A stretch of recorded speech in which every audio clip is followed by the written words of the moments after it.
നമസ്കാരം.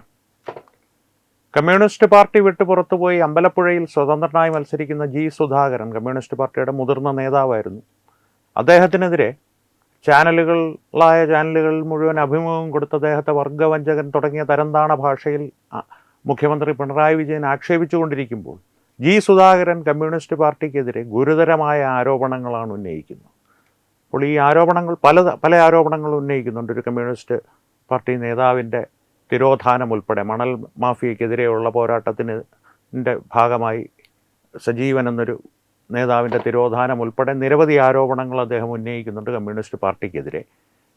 പക്ഷേ അദ്ദേഹം ഉന്നയിച്ചതിൽ ഏറ്റവും പ്രധാനമായ ഒരു ആരോപണം, ഏറ്റവും ഗുരുതരമായ ഒരു ആരോപണം 2008 November 17 Ambalappuzha model government vocational higher secondary സ്കൂളിലെ 3 +2 വിദ്യാർത്ഥിനികൾ വിഷം കഴിച്ച് ആത്മഹത്യ ചെയ്തിരുന്നു. ആ സംഭവത്തിന് കാരണമായത് SDPI പ്രവർത്തകരായ ഷാനവാസ്, നൗഫർ എന്നീ 2 പേരാണ് എന്നുള്ള ആരോപണം അന്നേ ഉയർന്നിരുന്നു. ആ SDPI പ്രവർത്തകരെയും അവർക്ക് പിന്നിലുള്ളവരെയും സംരക്ഷിക്കുവാനായി CPIM ക്രിയാത്മകമായി രംഗത്തിറങ്ങുകയും അതിനു വേണ്ടിയിട്ടുള്ള എല്ലാ സഹായങ്ങളും SDPI എന്ന പാർട്ടിക്ക് ചെയ്തു കൊടുക്കുകയും ചെയ്തു എന്നുള്ള ആരോപണമാണ് ജി സുധാകരൻ ഉന്നയിക്കുന്നത്. അപ്പോൾ ഈ സംഭവം പ്രേക്ഷകരുടെ ഓർമ്മയിലുണ്ടോ എന്നെനിക്കറിയില്ല. ഞാൻ എപ്പോഴും പറയാറുള്ളൊരു കാര്യമാണ്, എനിക്കും നിങ്ങൾക്കുമൊക്കെ ഹ്രസ്വമായ സ്മൃതിയാണ്, അല്ലെങ്കിൽ സ്മൃതികളാണുള്ളത്, അല്ലെങ്കിൽ ഒരു സ്മൃതി വൈഭവമാണുള്ളത്. ഒരു കാര്യം പെട്ടെന്ന് നമ്മളങ്ങ് മറന്നു പോകും, ഇത്തരത്തിലുള്ള കാര്യങ്ങൾ പ്രത്യേകിച്ചും. കാരണം കേൾക്കാൻ അത്ര സുഖമുള്ള വാർത്തയല്ലല്ലോ ഇതൊന്നും. 2008 November 17 Ambalappuzha government vocational higher secondary സ്കൂളിലെ 3 വിദ്യാർത്ഥിനികൾ സ്കൂൾ മുറിയിൽ ആണ് മരിച്ച നിലയിൽ കാണപ്പെട്ടത്. വിഷം ഉള്ളിൽ ചെന്ന് മരിച്ച നിലയിലാണ് അവരെ കാണപ്പെട്ടത്. അപ്പോൾ അതിൻ്റെ പ്രാരംഭാന്വേഷണം നടക്കുന്ന ഘട്ടത്തിൽ തന്നെ CPIM എന്നുള്ള പാർട്ടി പ്രതികളെന്ന് സംശയിക്കുന്ന, അല്ലെങ്കിൽ ആ വിദ്യാർത്ഥിനികളെ കൂട്ടബലാത്സംഗം ചെയ്ത് അവരുടെ നഗ്ന ദൃശ്യങ്ങൾ മൊബൈലിൽ പകർത്തി അവരെ ആത്മഹത്യയിലേക്ക് തള്ളിവിട്ടവരെന്ന് സംശയിക്കപ്പെടുന്ന ഷാനവാസ്, നൗഫർ എന്നീ 2 പ്രതികളെ രക്ഷിക്കുവാനുള്ള എല്ലാ സഹായങ്ങളും CPIM എന്നുള്ള പാർട്ടി, പ്രത്യേകിച്ച് അമ്പലപ്പുഴയിലെ പ്രാദേശിക CPIM നേതൃത്വം ചെയ്തു നൽകി എന്നുള്ളതാണ് സുധാകരൻ ഇപ്പോൾ ആരോപിക്കുന്നത്. അപ്പോൾ ഒരു കാര്യം പ്രേക്ഷകർ പ്രത്യേകം ശ്രദ്ധിക്കുക, CPIMൻ്റെ ഒരു പ്രാദേശിക നേതൃത്വം ഇത്തരം ഗുരുതരമായ, അല്ലെങ്കിൽ ഇത്ര ഗുരുതരമായിട്ടുള്ള ഒരു കാര്യത്തിന് സ്വേച്ഛയായി ഇടപെടില്ല. ഉന്നത തലങ്ങളിൽ നിന്ന് അതിനുള്ള ഇടപെടലുകൾ ഉണ്ടായിട്ടുണ്ടെന്ന് തീർച്ച. സുധാകരൻ ഇനി ഭാവിയിൽ, അല്ലെങ്കിൽ വരും ദിവസങ്ങളിൽ അത് സംബന്ധിച്ച വിവരങ്ങളും പുറത്തുവിടുമെന്ന് പ്രതീക്ഷിക്കാം. കാരണം ഇത്രയും കാലം കുറ്റകരമായ മൗനം പാലിച്ചു എന്നുള്ളത് തന്നെ സുധാകരൻ്റെ മേൽ ആരോപിക്കാവുന്ന ഒരു കാര്യമാണ്. എന്നാൽ പോലും ഇപ്പോഴെങ്കിലും തുറന്നു പറഞ്ഞതിന് അദ്ദേഹത്തോട് നന്ദി പറയണം. ഇനി വരും ദിവസങ്ങളിൽ കൂടുതൽ വിവരങ്ങൾ പുറത്തുവിടേണ്ടതും അദ്ദേഹം തന്നെയാണ്. ഇനി പറഞ്ഞു വന്ന കാര്യത്തിലേക്ക് തിരിച്ചു വന്നാൽ, പ്രാദേശിക നേതൃത്വം എന്തായാലും ഇത്രയും ഗുരുതരമായിട്ടുള്ള ഒരു കുറ്റകൃത്യത്തിന് സംരക്ഷണമൊരുക്കുവാൻ സ്വേച്ഛയായി ഇറങ്ങിപ്പുറപ്പെടില്ല. CPIMൻ്റെ ഉന്നത തലങ്ങളിൽ നിന്നുള്ള ഇടപെടലുകൾ ഉണ്ടായിട്ടുണ്ടെന്നുള്ള കാര്യം തീർച്ച. 2008 കാര്യം എടുത്തു കഴിഞ്ഞാൽ അന്ന് കേരള സംസ്ഥാനം ഭരിക്കുന്നത് CPIM ആണ്. മുഖ്യമന്ത്രി VS അച്യുതാനന്ദനാണ്, ആഭ്യന്തരമന്ത്രി കോടിയേരി ബാലകൃഷ്ണനാണ്. പക്ഷേ ഒരു കാര്യം കൂടി പ്രേക്ഷകരെ ഒന്ന് ഓർമ്മിപ്പിക്കുകയാണ്, പിണറായി വിജയൻ കമ്മ്യൂണിസ്റ്റ് പാർട്ടിയിൽ സർവാധിപത്യം പിടിച്ചെടുക്കുന്നത് വരെ കമ്മ്യൂണിസ്റ്റ് പാർട്ടി ഏതൊക്കെ അവസരത്തിൽ കേരളം ഭരിച്ചിട്ടുണ്ടോ മുഖ്യമന്ത്രിമാർ സ്വതന്ത്രരായി ഭരിക്കുക എന്നൊരവസ്ഥ ഉണ്ടായിട്ടില്ല. അത് പാർട്ടിയുടെ ഒരു നടപടിക്രമമാണ്. കാരണം പാർട്ടിയുടെ നയങ്ങൾക്ക് വിധേയമായി മാത്രമേ മുഖ്യമന്ത്രി ഭരണം നടത്തുകയുള്ളൂ, അല്ലെങ്കിൽ മുന്നോട്ട് പോവുകയുള്ളൂ. മുഖ്യമന്ത്രിയോടൊപ്പം തന്നെയോ അല്ലെങ്കിൽ മുഖ്യമന്ത്രിയെക്കാളുമോ അധികാരം പാർട്ടി സംസ്ഥാന സെക്രട്ടറിക്കായിരിക്കും. ആ സമയത്തെ പാർട്ടി സംസ്ഥാന സെക്രട്ടറി പിണറായി വിജയനായിരുന്നു.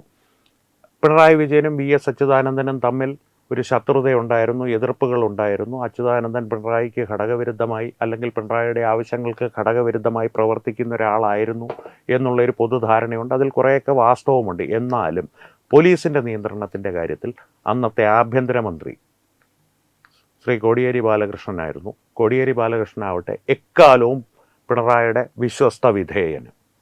അപ്പോൾ ഇത്തരത്തിലുള്ളൊരു ഇടപെടലുകൾ പാർട്ടിയുടെ ഉന്നത തലങ്ങളിൽ നിന്ന് നടന്നിട്ടുണ്ടെങ്കിൽ ഒന്നെങ്കിൽ മുഖ്യമന്ത്രി അറിഞ്ഞുകൊണ്ട്, പക്ഷേ മുഖ്യമന്ത്രി അറിഞ്ഞുകൊണ്ടാണ്, മുഖ്യമന്ത്രിയുടെ ഭാഗത്തു നിന്നാണ് ഇടപെടലുകൾ ഉണ്ടായിട്ടുണ്ട് എങ്കിൽ ആഭ്യന്തര വകുപ്പും അതിൽ ഇടപെട്ടിട്ടുണ്ടാകണം. കാരണം ആഭ്യന്തരം കോടിയേരി ബാലകൃഷ്ണൻ്റെ കീഴിലാണല്ലോ. കോടിയേരി ബാലകൃഷ്ണൻ പിണറായിയുടെ ഇച്ഛയ്ക്ക് വിരുദ്ധമായി ഒരടി പോലും മുന്നോട്ടെടുത്ത് വയ്ക്കാത്തൊരു നേതാവായിരുന്നു. പിണറായിയുടെ സർവാധിപത്യം അക്കാലഘട്ടത്തിൽ തന്നെ പാർട്ടിയിൽ പടർന്നു തുടങ്ങിയിരുന്നു. അച്യുതാനന്ദൻ പല എതിർപ്പുകളും ഉയർത്തിയിരുന്നെങ്കിലും പലതിലും അദ്ദേഹം പരാജയപ്പെടുകയായിരുന്നു. സമ്പൂർണ്ണ പരാജയം ഏറ്റുവാങ്ങി പിൻവാങ്ങാനായിരുന്നു അദ്ദേഹത്തിൻ്റെ വിധി. പക്ഷേ പിണറായി ആ കാലഘട്ടത്തിൽ തന്നെ സർവാധിപത്യം പുലർത്തി ഇത്തരത്തിലുള്ള നയങ്ങൾ സ്വീകരിക്കുവാൻ കോടിയേരി ഉപയോഗിച്ചിട്ടുണ്ടോ എന്ന് ചോദിച്ചാൽ എനിക്കറിയില്ല. ഈ കേസിൽ ഇടപെടലുകൾ ഉന്നതങ്ങളിൽ നിന്നുണ്ടായിട്ടുണ്ടെങ്കിൽ അതാരാണ് എന്ന് തുറന്നു പറയേണ്ടത് ജി സുധാകരൻ തന്നെയാണ്. പക്ഷേ ശ്രദ്ധിക്കേണ്ട ഒരു കാര്യം, ഈ പ്രതികളുടെ കാര്യത്തിൽ ലോക്കൽ പോലീസ് തുടങ്ങിയ അന്വേഷണം തൃപ്തികരമല്ല എന്നുള്ള ആരോപണങ്ങൾ ഉയർന്നതിനെ തുടർന്ന് ക്രൈംബ്രാഞ്ചിന് ഈ കേസ് കൈമാറപ്പെട്ടു.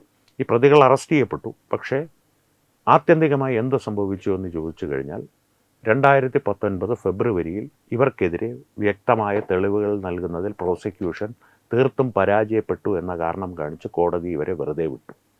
ഈ ഷാനവാസിനെയും നൗഫലിനെയും ഇവരുടെ SDPI ബന്ധം വളരെ പരസ്യമായൊരു രഹസ്യം പോലുമല്ല, ഒരു പരസ്യമായ കാര്യം തന്നെയാണ്. അമ്പലപ്പുഴയിൽ എല്ലാവർക്കും അറിയാവുന്ന കാര്യമാണ്. അപ്പോൾ സുധാകരൻ പ്രധാനമായി ഉന്നയിക്കുന്ന ആരോപണങ്ങളിൽ പ്രതി ചേർത്തിരിക്കുന്നത്, ഇപ്പോൾ പറഞ്ഞിരിക്കുന്ന പേരുകൾ അന്നത്തെ അമ്പലപ്പുഴയിലെ പ്രാദേശിക സെക്രട്ടറി ആയിരുന്ന CPIMൻ്റെ പ്രാദേശിക സെക്രട്ടറി ആയിരുന്ന ഓമനക്കുട്ടൻ, പിന്നെ ഇപ്പോൾ അമ്പലപ്പുഴയിൽ CPIMൻ്റെ 2026 നിയമസഭാ തിരഞ്ഞെടുപ്പിലെ സ്ഥാനാർത്ഥിയായ H. സലാം എന്നിവരെയാണ്. ഓമനക്കുട്ടനോട് അന്നേ സുധാകരൻ പറഞ്ഞിരുന്നു അത്രേ, ഈ സംഭവത്തിനെതിരെ ഇതിൽ പ്രതിഷേധിച്ചൊരു ഹർത്താൽ നടത്തണം. ഓമനക്കുട്ടൻ അതിന് വിസമ്മതിച്ചു. H. സലാം ആകട്ടെ 1 മാസത്തോളം വീട്ടിൽ നിന്ന് പുറത്തിറങ്ങാതെ കഴിയുകയായിരുന്നു എന്നാണ് ജി സുധാകരൻ ഇപ്പോൾ ആരോപിക്കുന്നത്. ജി സുധാകരൻ നേരത്തെ തന്നെ H. സലാമിനെതിരെ വളരെ ഗുരുതരമായിട്ടുള്ള ഒരു ആരോപണം ഉയർത്തിയിരുന്നു. അതെന്തായിരുന്നു എന്ന് ചോദിച്ചാൽ ഒന്നുകൂടി ഓർമ്മപ്പെടുത്തുകയാണ്. പകൽ കമ്മ്യൂണിസ്റ്റുകാരനും രാത്രി SDPIക്കാരനുമാണ് H. സലാം എന്ന ഒരു ആരോപണം ജി സുധാകരൻ നേരത്തെ തന്നെ ഉയർത്തിയിരുന്നു.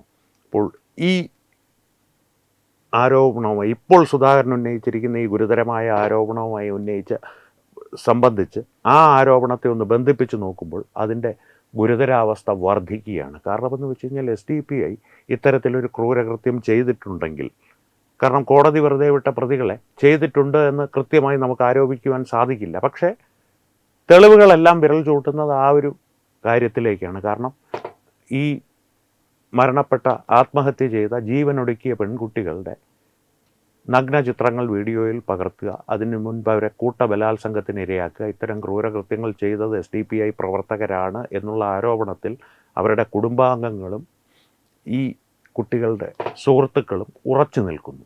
എന്നാൽ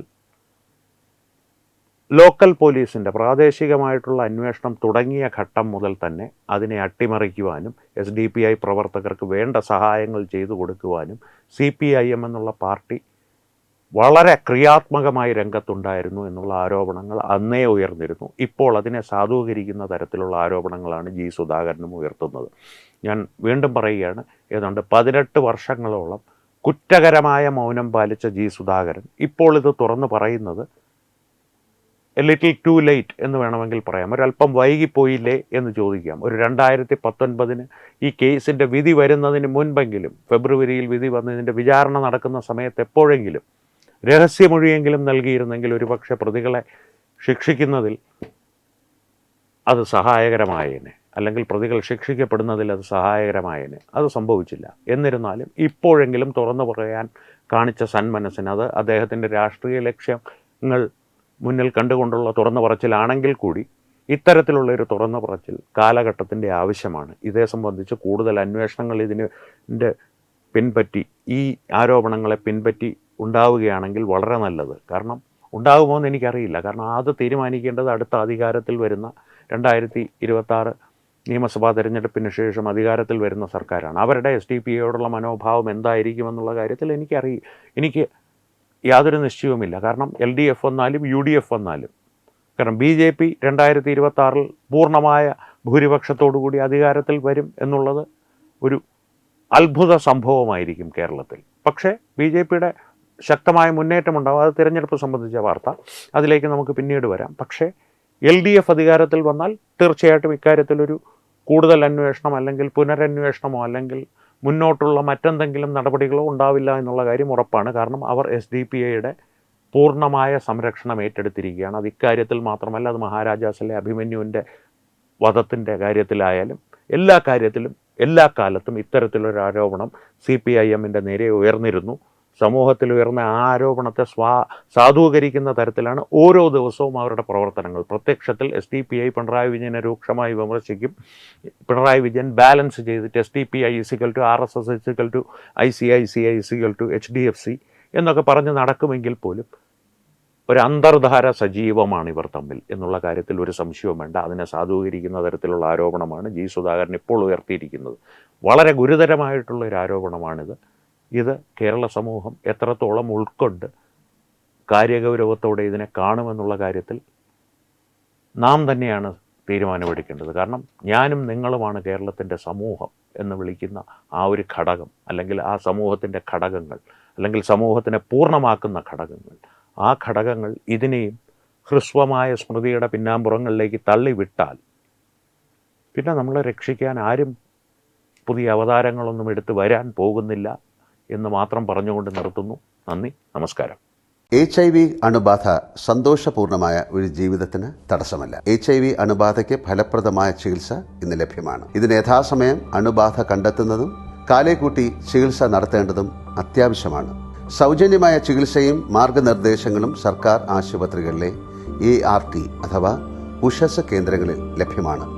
ആരോഗ്യ സംരക്ഷണം ഓരോരുത്തരുടെയും ഉത്തരവാദിത്തമാണ്.